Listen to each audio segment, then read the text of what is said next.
Welcome back to another episode of Consciously Clueless. I'm your host, Carly, and I'll be your guide on this journey from consciousness to cluelessness and back around again. Today on the podcast, I talk to Cory Warren. Cory is a husband, father of 3, and vegan athlete who helps busy families eat more plant-based foods. His blog, Lean Green Dad, helps overscheduled, busy people, mostly parents, maintain a healthy balance of plant-based nutrition, fitness, and overall wellness so they can go the extra mile for their families. I'm really excited for you all to hear this conversation as I learned a ton. Here we go. Okay, cool. So thank you for joining me on the podcast. Of course. I'm really excited to talk to you. I've followed you for quite a while on social No media. way. Yeah. That's awesome. No way. Thank you so much. Yeah, it's been so fun. I don't even remember how I found you. I don't know. It's social media. Things pop up and there it is. Yeah. But I like starting with the question because the podcast is called Consciously Clueless. And that was to express this idea of me being on this journey and being like, wow, sometimes I'm really with it. And sometimes I have no freaking clue what's going on. Yeah. So how are you feeling right now on that scale from consciousness to cluelessness? Where you're at right now? As far as consciousness, as it pertains to kind of, myself being a conscious human being or myself being a conscious vegan, like in what context? Whatever comes to mind for you. Like where are you at right now? Maybe just as a human, let's say. Yeah, I love that. So, as a human being, there's a lot going on in the world right now. And it's very easy to do the easy thing and get upset. I think that every time I wake up in the morning, I'm super conscious about where I am, what I am doing, and what is the first thing that I'm going to do. The first thing I do is usually hit snooze if I'm being real, right? Like I got to hit that snooze button and get that 8 minutes that Apple gives you on the iPhone to just keep on going. And then I'll, enjoy the warmth of the covers. And then probably I'm very, very conscious about my feet hitting the floor first and feeling my feet on the floor. The first thing I do is not pick up my cell phone to find out what notifications I might have missed. And I think that's probably the go-to for everybody. My phone does not come with me into the restroom. It does not come with me while I brush my teeth. Those updates will still be there. And I really just take some time to breathe. I open the window in the bathroom before I go into, the kitchen or anywhere else and let that natural light in. And then I start off with a lemon water and do my thing. I think being aware of yourself and how you're feeling, any aches and pains physically, anything like that, of course, and just taking a second to do nothing, literally nothing. That could be meditating, that could be walking to the kitchen, being conscious, being present, being aware of how you and your whole body is a very big deal. And like I said, going back to the very beginning, it's like so easy to get distracted with everything going on. There's a lot of hate going on. There's a lot of negativity, and the election's going on at the time we recorded this. So it's rough. It's just rough out there. But I challenge you to just do the best you can to work on you. Yeah, I love that. I love that because I am certified as a health coach and I teach yoga and do all that stuff.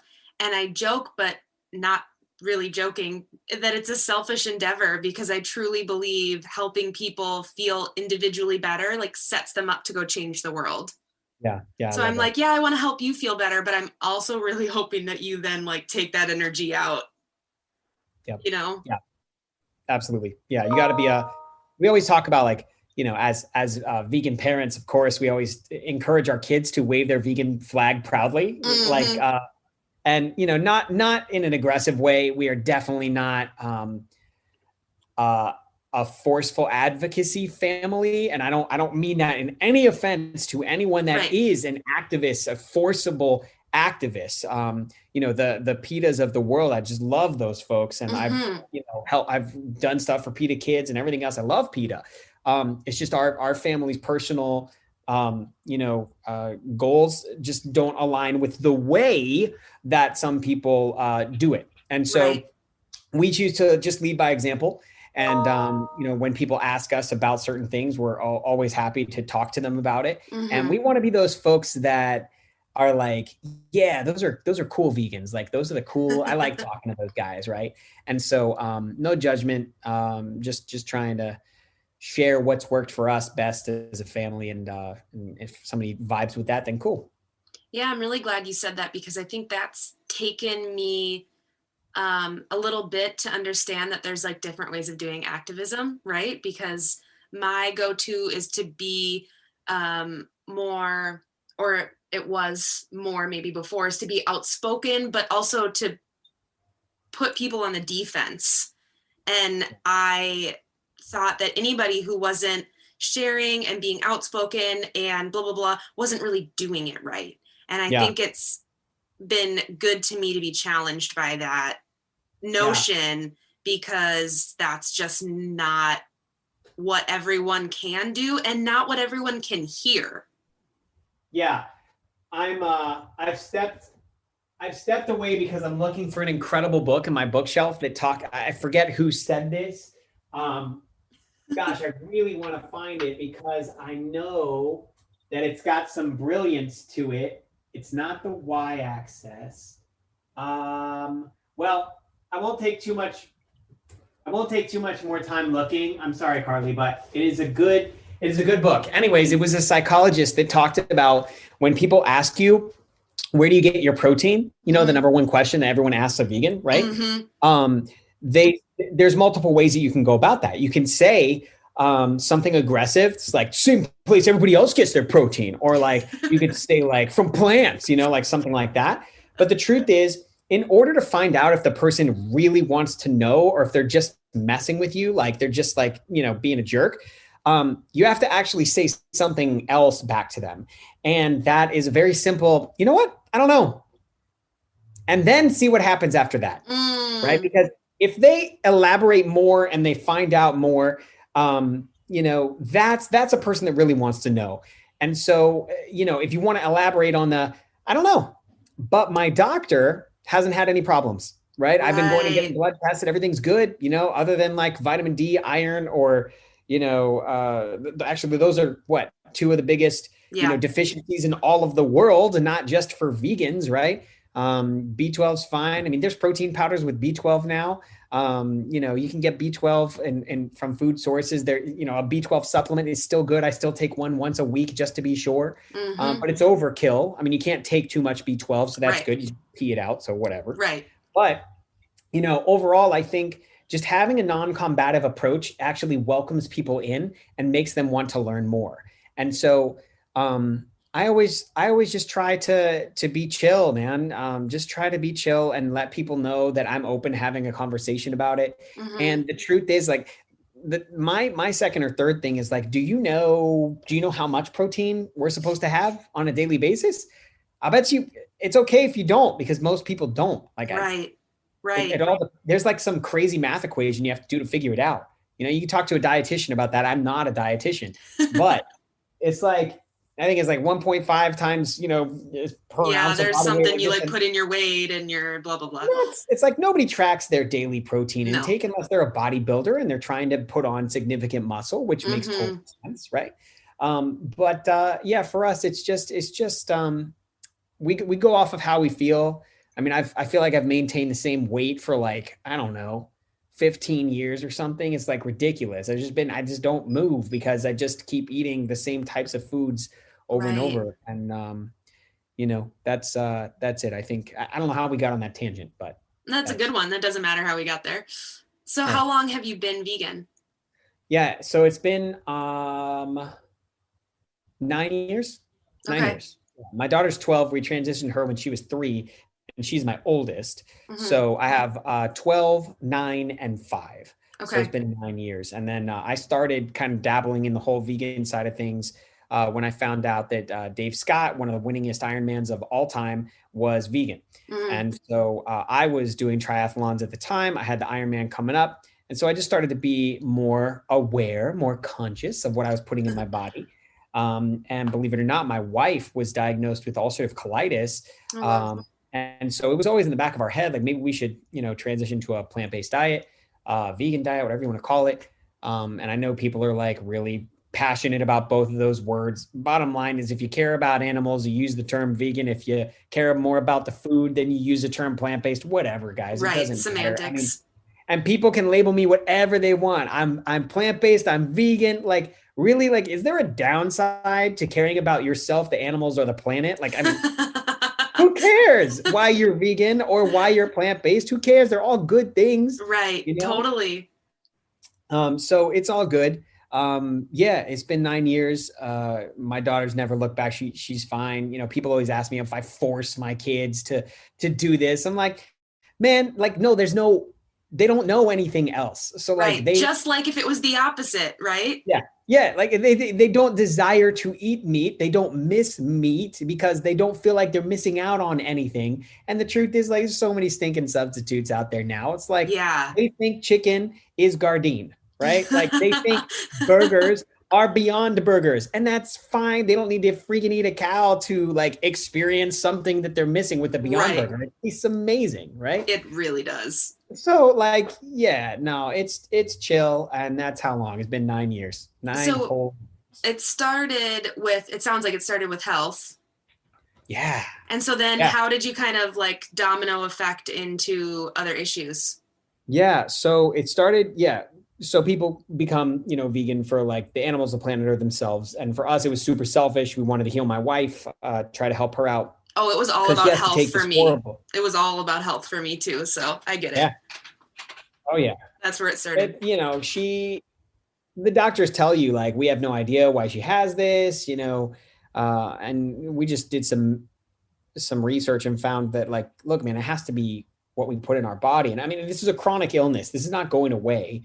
Once Mm-hmm. ulcerative colitis rears its ugly head, it's with you forever. So, Oh, wow.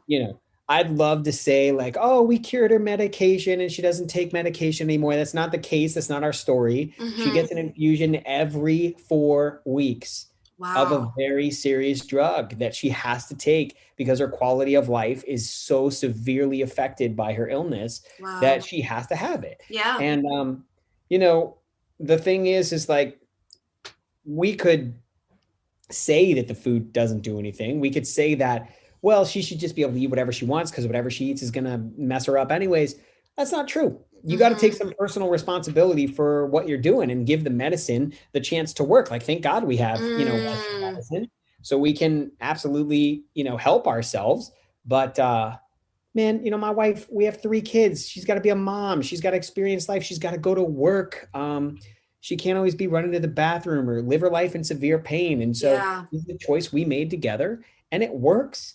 And, we'll take each year as it comes. And if her body develops like kind of like antibodies or whatever to the medicine, then we'll figure that out too. But we know that we're doing the best we can with what we have. And she's taking personal responsibility for how she eats. She doesn't go cramming in McDonald's. She doesn't go cramming in fast food and junk like that. Like, she does the best she can every single day. And she definitely likes red wine. So that's her thing. Yeah, that's her vice. She loves wine. Well, I think what you're identifying, and it's an interesting kind of cultural phenomenon or whatever it is, that there is this idea of like medicine just gives you this free range. Right. So what you're kind of saying is like, yes, she takes medicine because she has this chronic illness, but that doesn't mean that she shouldn't be trying to be healthy still with her lifestyle choices, specifically her food. Because I think there's this idea of like, oh, I have high blood pressure, I'll just eat the same, but then take medicine. Yeah, that's exactly right. You got to take some personal responsibility. You hit a home run with that. That's true. That's true. It's not going to save you. The medicine's not going to save you. You're going to save you. And the medicine is just a tool in the toolbox. So, yeah. That's a good statement. You're going to save you. I love it. So your social media, specifically your Instagram, I think what drew me to following you was your relationship with, now I'm learning, your oldest daughter. Oh, yeah. Izzy. So, yeah, there's Izzy, Roger, and Parker. Okay. Yeah. Parker's my mini me. He's like an exact copy of me. Roger, we adopted as a baby. So we've had him. My son is black, for anybody that doesn't know. And then Isabel is a carbon copy of my wife. So we always say, like, we have two mini-me's, and then we have like one of the most attractive humans on the planet in my son. He's got like the best hair. I cut his hair personally. So like I give him his like, flat top fade and everything. And he's got these amazing curls that, anybody that has black kids or is black, like there's this massive sponge that you can swirl and like activate the curls. And so that's what we do. And it's absolutely incredible. This kid is so attractive. And, from his eyes to his teeth to his skin, like he's just gorgeous. Yeah. And he was super allergic to dairy, like super allergic to dairy. Which most people have some sort of dairy intolerance. Because they're not cows, right? So yeah, we had tried just, I think at the beginning, the formula we had like a little bit of dairy in it and we were unaware. And so he was just like so upset. So it's pretty cool. I'm like, hey, dude, man, you came into the right family. Yeah, no kidding. Found the right family. So yeah, he's good. His skin is awesome. And yeah, he's actually super passionately vegan. Like he will look on the back and be like, is that vegan? Because if it's not, I'm not eating that garbage. I'm just like, whoa. That's amazing. He's like developing this little activism voice. Yeah. No, he was one of the top 10 PETA's cutest vegan kids like award. He was in the top 10. What? But yeah, he didn't get close to winning because I think that was the year Genesis participated, and Genesis is like this massive activist. Yes. And so, he doesn't do any activism. He does not stand in front of SeaWorld with a sign, he's just not going to do that. But hey, that's why Genesis is there. We love her. So. Oh my gosh. Well, your relationship with Izzy and your dancing videos is what drew me in, because I am very close with my dad. And I was like, if we would have grown up more in like the age of social media, that would have been me and my dad being like, let's make some of these dancing videos. And I just loved it. I could not get enough of it. That's awesome. I think it's really great to see that like father-daughter relationship. And it's cool to see her and you interact and talk about veganism and like making food and stuff.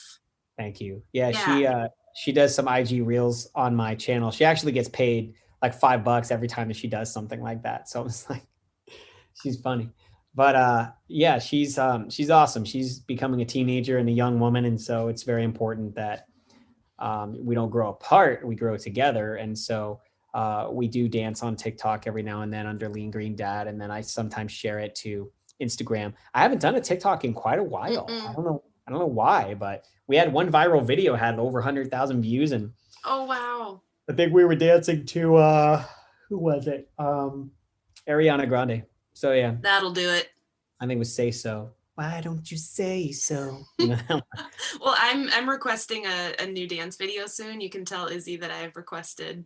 I will. It's hard to find one without cuss words or extremely suggestive words that, 12-year-olds are aware of. But as her dad, I don't want to be responsible for going live, talking about, whatever. I mean, the other day, my daughter told me I had cake. She's like, oh, Dad, you've got mad cake. I was like, I'm sorry? It's like, just in your butt. Your butt looks like mad cake. I was like, thanks, yo. I'll take that as a compliment. 12-year-old told me I got cake. Oh my God, that's amazing. Yeah, it's all good. It's how they talk these days, those young ones. Oh. So we'll just let her be happy. So Lean Green Dad, where did that come from? So you went vegan and you're like, oh, I'm going to start sharing this on social media. Where did that come from? So funny enough, I was actually Iron Dad before this because I was running, triathlons and stuff like that. So I became Iron Dad, but then I got a cease and desist letter from the Ironman Triathlon saying I was infringing on their copyright. So I changed my name to Lean Green Dad. Same mission, different name, and way more inclusive. And so that happened in, I want to say like 2018 or something. Okay. Yeah. And so 2018, I became Lean Green Dad, and then I have been just doing fun stuff ever since. And it's really just a fun, awesome family blog. And I just love doing it every now and then. And I run a marketing company. So I don't advertise it, but I run a marketing company called C4 Social. And that company, I'm able to test that out, C4 or Lean Green Dad for my clients. And so I sell a product, I sell meal plans, and my meal plan is, leangreenmealplan.com. And it's just a $7 subscription, and I send awesome, like brand new vegan meals that you can make like 15 minutes or less, and try to take care of dinner for busy plant-based families. And it's fun, so I love it as my testing ground. And Izzy can help me make recipes together, and sometimes she draws these little animations. Like she drew the other day, we make this vegan ricotta, and so she drew a lemon and a tofu block jumping into a blender, kind of like Thelma and Louise. I guess they sacrificed themselves in the blender, and they turned into vegan ricotta. So that was cool. And I shared that out with like the ricotta recipe, and man, it's just fun. It's just fun. They're good kids, and we have our stuff just like anybody else, man. Like my wife and I are normal. We've been married for 15 years. We get in fights, whatever. We're human beings. My daughter talks crappy to me. My son is yelling, and my little son, won't use the real human being potty. He's got to use a baby potty. I'm like, come on, man. So like we got our problems just like anybody else, but we try to lead by example and just have fun and focus on the positive. And I think that helps, and hopefully it brings some people some smiles. So I'm glad it made you smile. It sure did. It sure did. For sure. I'm not on TikTok because I feel like it would just be something else to keep track of. But when you share them to Instagram, I see them for sure. So did you? Yeah, I'll have to do that. I'll have to share more. Yes, please. Do you have intentions of Lean Green Dad growing? Like, are you wanting to make that more, or? I mean, Lean Green Dad's doing well. It's cute. I mean, I love it. It's adorable. I mean, it's a self-sustaining revenue driver, and it makes some great revenue helping people change their lives to a plant-based diet. I wrote a book with the foreword by, Rip Esselstyn, and that book, I give it away for free to anybody that joins the Lean Green team, which is my private Facebook group. And I did not realize that you'd written a book. Oh yeah. It's in Amazon, and I think it sells for like $7.99 or something like that. But I'm not like a New York Times bestseller or whatever. It's just a digital book. I did not get it printed or anything like that. And it's not, no publishers or anything. Rip wrote the foreword, and he's still to this day a great friend. And I give it away. I give it away for free because I want people to learn about this from the dad point of view. And so that's what it is. Like 54 pages and 5 chapters and a bunch of Is it recipes and? Yeah, there's recipes. Okay. I think there's 15 recipes that you can make 3 different ways, so it amounts to like 45 potentially different recipes. But that's how we do it. And it's awesome. So, I mean, yeah, if it'll grow, I mean, it grows organically over and over and over. But I'm not like concerned with how many followers I have and like how many people are liking this and that. I'm just kind of concerned with helping families out through the Lean Green team, or, on the Facebook page, you're like, doing stuff like this.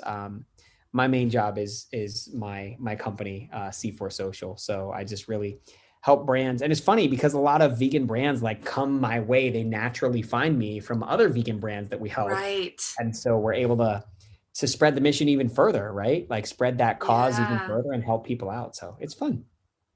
Did you have intentions when you were Iron Dad before? And so when you were Iron Dad, were you sharing about plant-based eating and stuff, or was it Lean Green Dad really transitioned that into more? No, it was the same as Lean Green Dad. I was already doing the vegan thing, as Iron Dad. And so, it just happened to be how it was. I was just a healthy, fit dad. And it was funny. It's always been the plant-based thing, just kind of educating people that being a plant-based dad is the way to go. Do you have a lot of successful like transition stories where people are like, it's because of you that I went plant-based?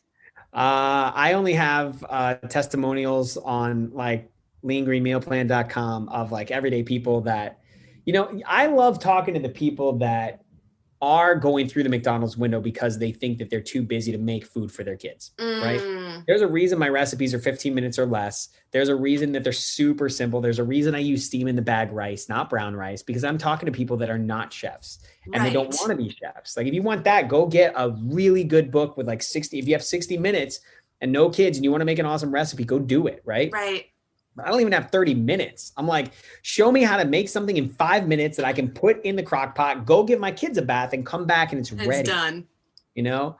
And so I have this rice and beans hack recipe where you put the rice, the water, or the veg broth. You got to cook your rice and veg broth because it's like game changing. And then you put a bowl of beans inside the Instant Pot. Close it, 22 minutes, go, come back, it's done. Right? Like that's what I love. It took me 30 seconds to make that. And now my whole family of 5 can eat this whole meal and love it. So that's what I'm about. I really love that because I think there's so many Instagram accounts that are like drool worthy vegan food recipes. Ooh, and they're super fun to look at, but I don't have kids or a family to worry about, but I still don't want to take 60 minutes to cook every night. I just don't. I like to cook, but I think it's really great to specifically talk to a population that would come at that being like, I don't have time. Yeah, absolutely. Yeah. And it's a niche group of people. It's like vegan parents, right? Yeah. Very niche down. So I don't know how many vegan parents are out there, but a lot of them are like scared to talk about it. So it's all good. I understand, but I just want them to feel like they're not alone. And, when I ask the question, hey, tofu or tempeh, I want people to be like, oh man, I got to chime in on this and why, and not feel weird about commenting on it. Right. Yeah. So did you ever have any kind of like confused questions or anything? I'm imagining parents of like your kids' friends being like, oh no, Izzy's coming over. What will I feed her? Yeah, I actually just posted a question with a graphic in Lean Green Dad. It was like, what do I feed you vegan people? And I just asked people like, how do you answer this question? And they were like, a lot of different answers. Some people were mad. Some people were happy with it. That's okay. We need emotion. So here's just some responses. I asked people when they come into the Lean Green team what their number one struggle is with a plant-based diet. And they range from things like all of it to I'm missing bread, prepping ahead. I'm so busy and minimal time to cook. I grew up a carnivore, so it doesn't come naturally. Sweets. Oh man, I hear you on that. Sweets is like my trouble. Yeah. Yeah. Finding something everyone in my family will eat. A lot of stuff I get too is like, women, the majority of my followers are women, which makes sense because women rule the internet and they also make all the decisions for the house. So, and the world and, everything else. Right. Or should. Yeah. Yeah. So, seriously. I think that, a lot of women struggle with the fact that the men are meat and potato guys. Yes. Their partner, is really struggling with giving up meat because they associate it with like manliness or manhood. Yep. But then like, if you watch a movie like Game Changers or whatever, and they did that special on like how blood flow and stuff like that. And then you start talking about erections and stuff like that. And it's like, come on, man. Like, if you want increased blood flow and you want to be a man, like what is being a man anyways? Like, what does that mean? So I think that, associating this like hunter gatherer type of feel and like, I hunt for my dinner and this and that. I understand hunting in like a, traditional way. I get it. Like I've actually interviewed a vegan that grew up hunting. I mean, I don't do it anymore, but he explained. I grew up hunting. Did you really? Yeah. Yeah. It's like, until you fully understand like the whole hunting ceremony and like how it brings families together and things like that, then, who are we to judge immediately on that, whether it's right or wrong, right? Like, and indigenous cultures, right? That like, of course, all their rights have been stripped from them. I'm not about to tell somebody who's indigenous that they shouldn't go hunt for their food. Of course. It's hard. And so, those are things that we all need to think about and in being conscious and trying to understand how we feel about it and our place in the world with that stuff. It's a good conversation to have. Yeah, totally. That was one of the hardest, like last things, because I gave up hunting and then I was still fishing. I'm from northern Minnesota, so that's just like what we do. Yeah. And it was the connection point for my whole life with my dad.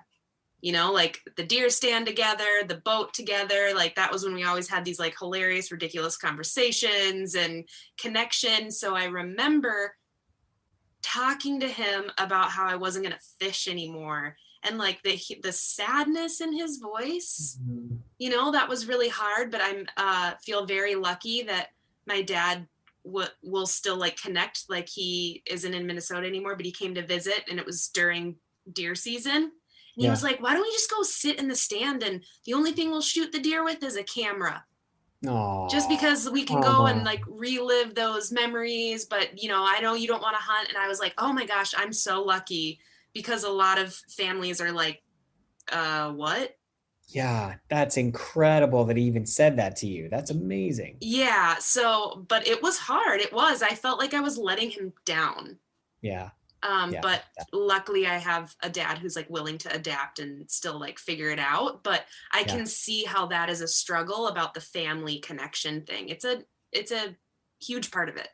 Yeah, it is. It is. I mean, when we used to have barbecue chicken around the table, I would be the grill master, and I was so good at it. And like, I'm still good at grilling. I just grill other things. Like I can make a mean tofu. Like I can make it taste just like stinking Pei Wei or any Asian hibachi. Like I'm good, man. I can make a crazy good cheesesteak, like a vegan cheesesteak. Damn, that like, sounds good.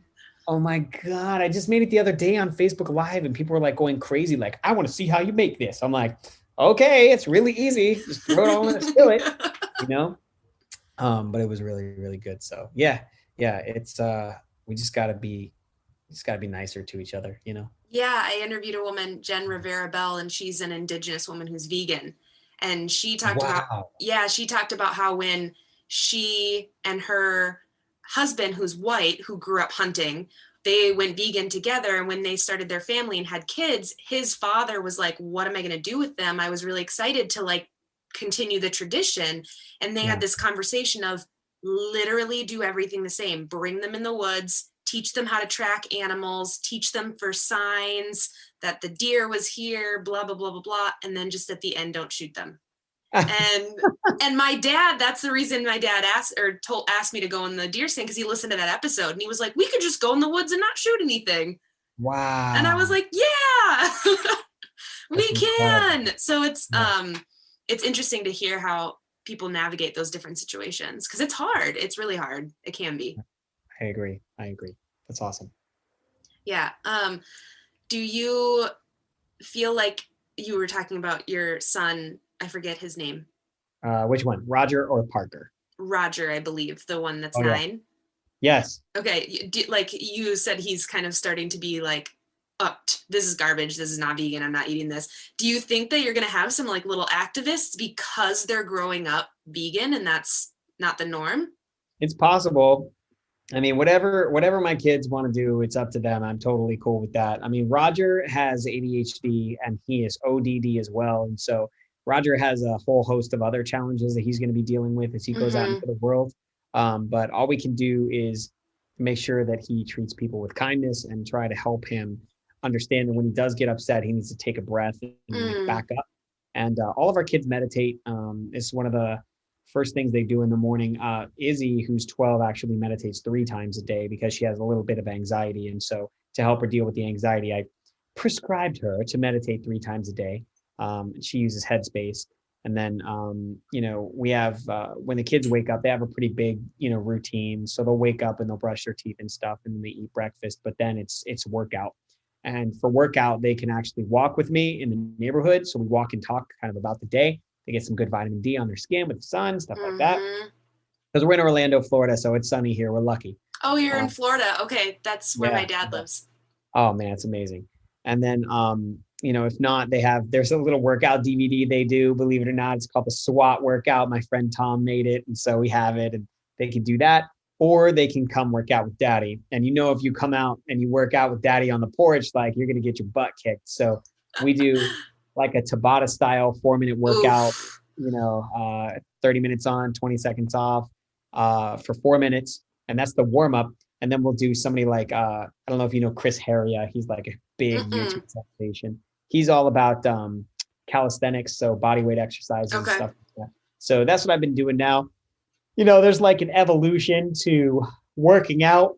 Back in the day in high school, I remember I started working out when I was 14, and it was all about how much can you bench, bro? How much can you lift?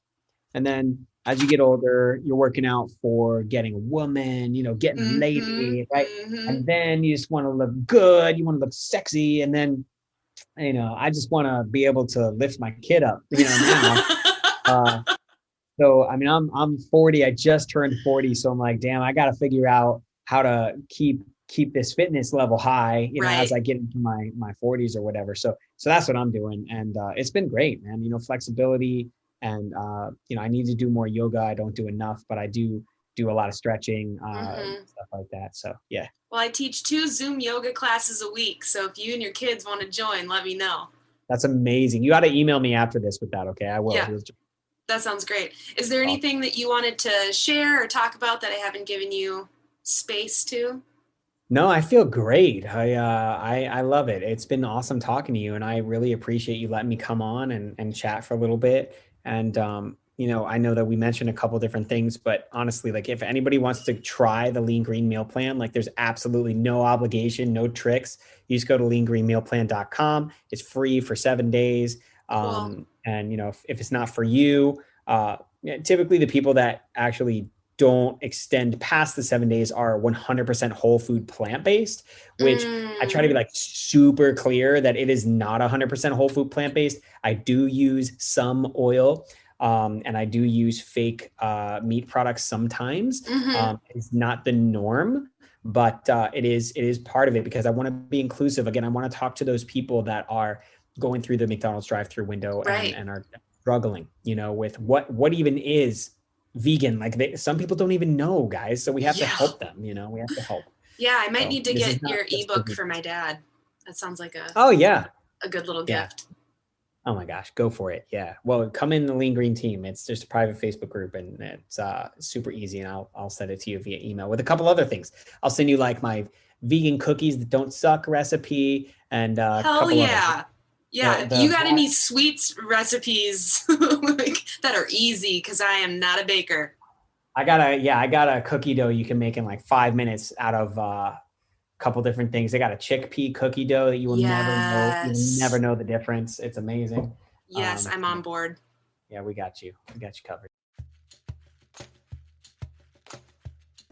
Thanks for listening to another episode of Consciously Clueless. I hope you enjoyed that conversation as much as I did. It's always good for me to be reminded about the different ways to approach hard conversations, and Cory does a great job of talking about that in this episode. If you're enjoying this podcast, hit subscribe wherever you're listening. If you want to help me get this into the ears of more listeners, send it to a friend, text it to a family member, share on social media, and tag me. Whatever you can do always helps. Be read on air as a review of the week by heading over to Apple Podcasts and leave a review. And if you haven't yet, go check out patreon.com/consciouslycarly to see what else I'm up to. Until next time.